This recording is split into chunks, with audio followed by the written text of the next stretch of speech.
guddoonka golaha shacabka,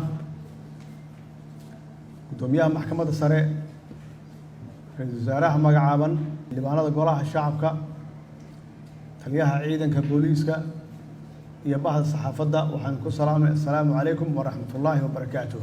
marka hore allah mahad leh oo maanta noo suurtageliyay inaan halkan isugu imaano kulankan. waxaan rabaa inaan ka iraahdo kelmado kooban oo aan halkan rabo inaan ka soo jeediyo.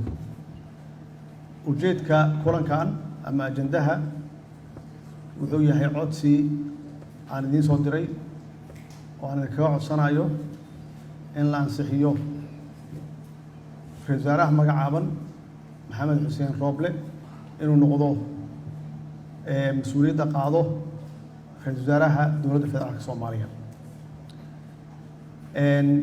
mudane maxamed xuseen rooble waa muwaadin Soomaaliyeed oo waayo arag ah oo aqoon-yahan ah oo wadaniyadiisu ay sarreyso oo aan ku aamini karo xilka. waxaan idinka codsanayaa marka guud ahaan xildhibaanada sharafta leh inaad ila qaadaan oo aad ansixisaan maanta hadduu ilaahay yiraahdo.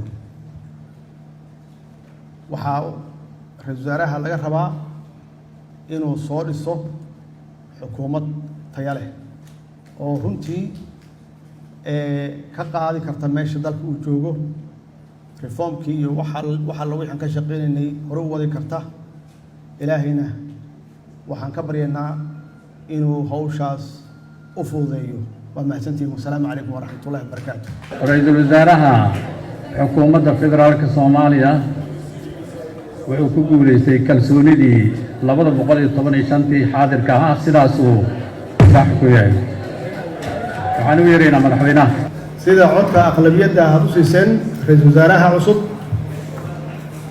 waxaa lagu soo wargeliyey in codka kalsoonida ah uu ahaa 215, cidna aysan diidin, cidna aysan ka aamusin. sidaas darteed aad iyo aad baan idinku mahadcelinayaa kalsoonida aad siiseen.